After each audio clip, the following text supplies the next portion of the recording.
எப்படி ஆதிசேஷனை படுக்கையில் வைத்து லட்சுமி சமேதனாக நான் உறங்கிக் கொண்டு வந்தேன். ஜெயன் விஜயன் என்று சொல்லக்கூடிய இரு தூதர்களையும் காவல் வைத்து விட்டு அவர்களுக்கு என்ன கட்டளை? யாரு வந்தாலும் என்னை நித்திரையிலிருந்து இழப்பக்கூடாது. அவர்களுக்கு அந்த கட்டளை இட்டு ஜெயன் விஜயனை காவல் வைத்து நான் லட்சுமி சமேதனாக உறங்கிக் கொண்டிருந்தேன். அந்த இடத்தில் யார் வந்தது? ஜனகன் ஜனாதிபன் என்று சொல்லக்கூடிய இரு முனிவர்கள் வந்து அங்க உள்ள என்னை பார்ப்பதற்காக வந்தார்கள். பார்ப்பதற்காக வந்த உடனே அவர்கள் தடுத்த வழியினால் ஜெயன் விஜயனுக்கு சாபம் கெட்டியது.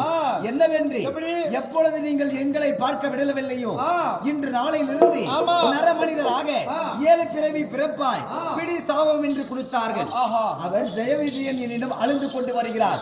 உங்களை காக்கக்கூடிய வேளையில் இருந்தோம் நாங்கள், எங்களுக்கு இதை போல் ஒரு சோதனையா என்று என்னை நாடி வந்தார்கள். முனிவர் சாபம் முற்றிலும் பலிக்கும். எப்படி? முனிவர் சாபம் முற்றிலும் பலிக்கும், அதை மறுக்க முடியாது. அந்த சாபத்தை மாற்றி அமைக்கலாம். அப்படி மாற்றி அமைப்பதற்காக நான் என்ன செய்தேன்? எனக்கு நண்பராக எனக்கு என்னுடனே இருந்து 7 பிறவி வேண்டுமா? எனக்கு தொண்டு செய்வதற்காக 7 பிறவி வேண்டுமா? அப்படி இல்லை என்றால் எனக்கு எதிரியாகவே பிறக்க வேண்டும், என் கையிலே மாள வேண்டும். அப்படி 3 பிறவி வேண்டுமா? அப்படி கேட்ட உடனே 7 பிறவி எங்களுக்கு வேண்டாம், 3 பிறவி இருந்தால் போதும் என்று ஜெயன் விஜயன் எனக்கு எதிரியாக தோன்றினார்கள். முதல் கிரேதாயுகம். அப்படி அந்த கிரேதாயுகத்தில் யார்? அந்த ஜெயன் விஜயன் தான் இரணியன், இரணியாச்சுதன். அப்படி 2 அரக்கர்களாக பிறந்தார்கள். அந்த 2 அரக்கர்களாக பிறந்து என்ன செய்தான்? இரணியனாகப்பட்டவன் இரணியன் ஆச்சுதன் என்று சொல்லக்கூடிய அந்த இரணியாச்சுதன் இந்த பூமியை ஒரு பாயாக சுருட்டி நரக்கினால் கோட்டை கட்டி இந்த பூமாதேவியை சிறை வைத்திருந்தான். இந்த பூமாதேவியை காப்பாற்றுவதற்காக அன்று நாளையில் என்ன செய்தேன்? கூர்மம் என்று சொல்லக்கூடிய பன்றியாக ரூபத்தை மாற்றி பன்றியாக அவதாரத்தை மேற்கொண்டு அந்த இரணியாச்சுதனை நான் வதம் செய்தேன். என் மனைவி பூமாதேவி. அப்படி பூமாதேவி என்னிடம் முறையிட்டார். இந்த பூமியில் பாரமாகப்பட்டது அதிகமாகிக் கொண்டிருக்கிறது, இந்த பூமியின் பாரத்தை தீர்க்க வேண்டும் சாமி. அப்படி என்னிடம் வந்து சொன்ன உடனே நான் என்ன செய்தேன்? இந்த பூமி பாரத்தை தீர்ப்பதற்காக நான் மற்றொரு அவதாரத்தை மேற்கொள்ள போகிறேன். அந்த நேரத்தில் உன் பூமி பாரமாகப்பட்டதை நான் தீர்த்து வைக்கிறேன். அப்படி என் பூமாதேவிக்கு சத்தியம் செய்து கொடுத்தேன். அப்படி பூமாதேவிக்கு சத்தியம் செய்து கொடுத்து இரணியாச்சுதனை கொன்று இரணியனும் தூண்படியாக பிறந்து நரசிம்ம ரூபமாக மாற்றி அந்த இரணியனையும் வதம் செய்தேன். என் மார்பை பிளந்து என் கை கரத்தினால் அவன் மார்பை பிளந்து அவனை வதம் செய்து முதல் யுகத்தில். அதுக்கப்புறம் திரேதா யுகத்தில் நான் என்னடாக பிறந்தேன்? தசரத சக்கரவர்த்திக்கு ராமபிரானாக நான் பிறந்து என்ன செய்தேன்? அந்த ராமபிரானாக நான் பிறந்திருக்கிறேன். அந்த இடத்தில் யார் பிறந்திருக்கிறது? இங்க சாபத்தை மேற்கொண்டார் பார், அங்க அவர்களும் பிறந்திருக்கிறார்கள். யார்? ராவணன் கும்பகர்ணனாக பிறந்திருக்கிறார்கள். அந்த ராவணன் கும்பகர்ணனை நான் கொல்ல வேண்டும். எப்படி? ராவணன் கும்பகர்ணனை கொல்ல வேண்டும் என்றால் ஆஞ்சநேயனாக வந்தார். யார்? என்மை துணை ஆஞ்சநேயனாக வந்து அந்த ராவணன் கும்பகர்ணனை நான் வதம் செய்தேன். அந்த யுகத்தில் அதே கிரேதா என்று சொல்லக்கூடிய கிரேதா யுகத்தில் என்னை கோரி ஒரு முனிவராகப்பட்டவர் பல ஆயிரம் வருடமாக தவத்தை மேற்கொள்கிறார். என்னவென்று சுய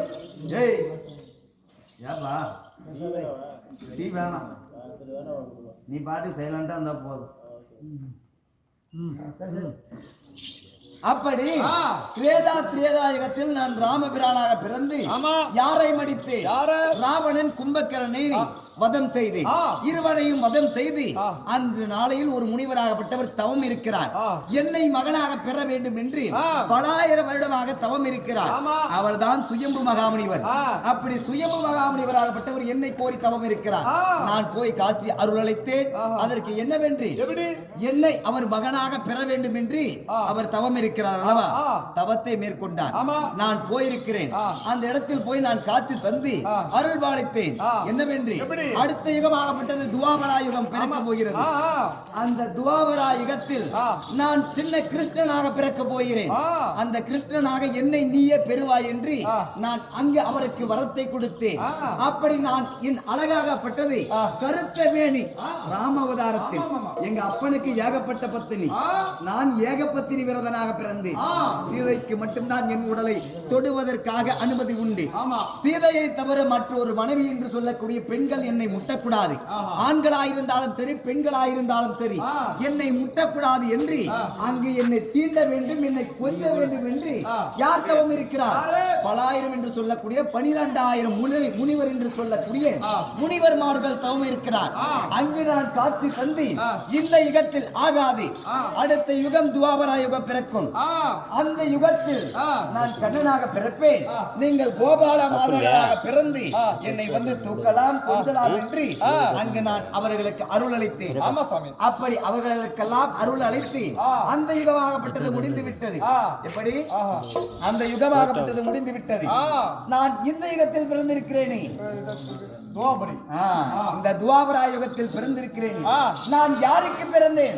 வசுதேவமூர்த்திக்கும் தாயாராக விளங்கி வரக்கூடிய ரோகிணி அம்மையாருக்கும் கர்ப்ப சூதனாக சிறைச்சாலையில் பிறந்தேன். அப்படி அமாவாசை தினமின்றி சுக்கிரவாரம் என்று சொல்லக்கூடிய வெள்ளிக்கிழமை, எப்படி வெள்ளிக்கிழமை நான் அமாவாசை தினத்தில் பிறந்தேன்.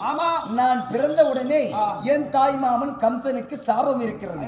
அந்த சாபத்தின் வழியாக அடே கம்சா, எப்பொழுது மாங்கனிக்காக பொய்யை சொன்னாயோ அந்த மாங்கனி வாயிலாக 8 குழந்தை பிறக்கும். 8 குழந்தை என்று சொல்லக்கூடிய 7 குழந்தையால் உனக்கு மரணம் கிட்டாது, 8வது குழந்தையால் கட்டாய மரணம். அப்படி சொன்னார். எங்கள் தாயையும் தந்தையாரையும் சிறைச்சாலையில் வைத்தார். நான் சிறைச்சாலையில் 8வது கண்ணனாக பிறந்தேன். நான் பிறந்த உடனே பேசினேன். என்னை ஆயர்பாடி என்று சொல்லக்கூடிய நந்த கோபனுக்கும் யசோதை அம்மையாருக்கும் தவம் இருந்தார்கள். அவருக்கும் நான் அருள் பாலித்திருக்கிறேன்.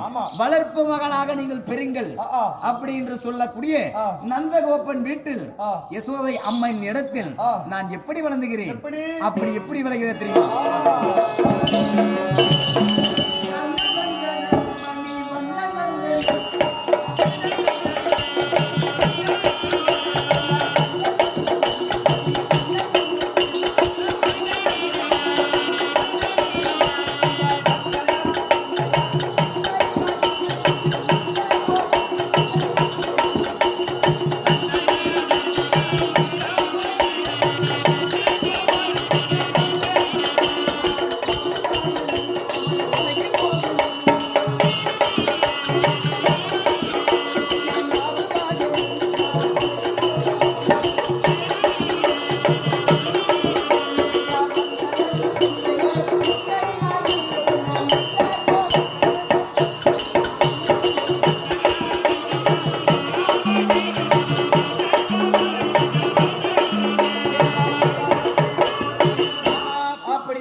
நான் கண்ணனாக பிறந்திருக்கிறேன்.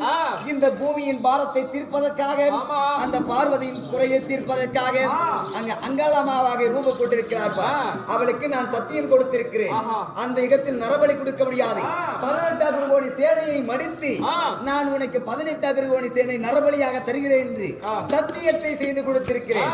அதையும் தீர்ப்பதற்காக நாங்கள் 3 பேர் கங்கணம் கட்டி வந்திருக்கிறோம். அப்படி கங்கணம் கட்டி வந்தாலும் நான் கண்ணனாக வந்திருக்கிறேன். நான் இப்பொழுது ஒரு தாயின் அங்கத்தில் பிறந்திருக்கிறேன். கண்ணன் இந்த யுகத்தில் மட்டும்தான் நான் தாயின் அங்கத்தில் ஜனனம் கொண்டிருக்கிறேன். ஒரு மனிதர்கள் எப்படி பிறப்பார்களோ அதை போல் நான் பிறந்திருக்கிறேன். இத்தனை யுகத்தில் கிடையாது, 9 அவதாரத்திலும் கிடையாது. இந்த கண்ணனாக விளங்கி வரக்கூடிய இந்த கண்ணன் அவதாரத்தில் ஒரு தாயின் அங்கத்தின் வழியாக பிறந்திருக்கிறேன். உன்னை போல் நானும் ஒரு மனிதனாக பிறந்திருக்கிறேன். அப்படி நான் பிறந்திருந்தால் மட்டும் போதாது, என் சேட்டை எல்லாம் இருக்க வேண்டும். ஒரு சிறிய குழந்தை என்ன ஒரு சேட்டை செய்கிறதோ அந்த குழந்தையை போல் நான் சேட்டை செய்து துடுக்கு கிருஷ்ணனாக இருக்கிறேன். அப்படி இருந்தாலும் நான் இப்பொழுது யார் யாருக்கு எப்படி இருக்கிறேன் தெரியுமா?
மண்ணின் பூபாரத்தை தீர்க்கவேன். நான் மாயனாக ஜனித்து வந்திருக்கிறேன். நாங்கள் யார் யார் பிறந்திருக்கிறோம்? என் தாய் வீட்டில் யார் யார் இருக்கிறோம்? நான் ஒன்று சின்ன கிருஷ்ணன், நான் ஒன்று என் அண்ணாவாக விளங்கி வரக்கூடிய பலராம சக்கரவர்த்தி ஒன்று. எங்கள் அண்ணனிடம் நான் செய்யாத சேட்டை கிடையாது, நாங்கள் செய்யாத விளையாட்டு கிடையாது. அப்படி இருந்தாலும் இன்று நாளையில் பார்க்கும் பொழுது இப்படி எல்லாம் பேசிக்கொண்டு வந்திருந்தாலும் ஏதோ காரணமாக தாயாரிடம் போக வேண்டும். பசி ஏற்படுகிறது. பசியை தீர்க்க வேண்டும் என்றால் தாயால் மட்டும்தான் முடியும். தங்கள் பிள்ளையை தாயை தவிர யாரும் நன்றாக பார்க்க முடியாது. என் தாயாரிடம் யசோதை அம்மையாரிடம் நான் போக வேண்டும். நான் ஒருவன் போனால் மட்டுமாகாது. எங்கள் அண்ணன் யாரு? பலராம சக்கரவர்த்தி அவர் இருக்கிறார். எங்கள் அண்ணன் பலராமனை கூட்டிக் கொண்டு வருகிறாயா?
சாப்பிட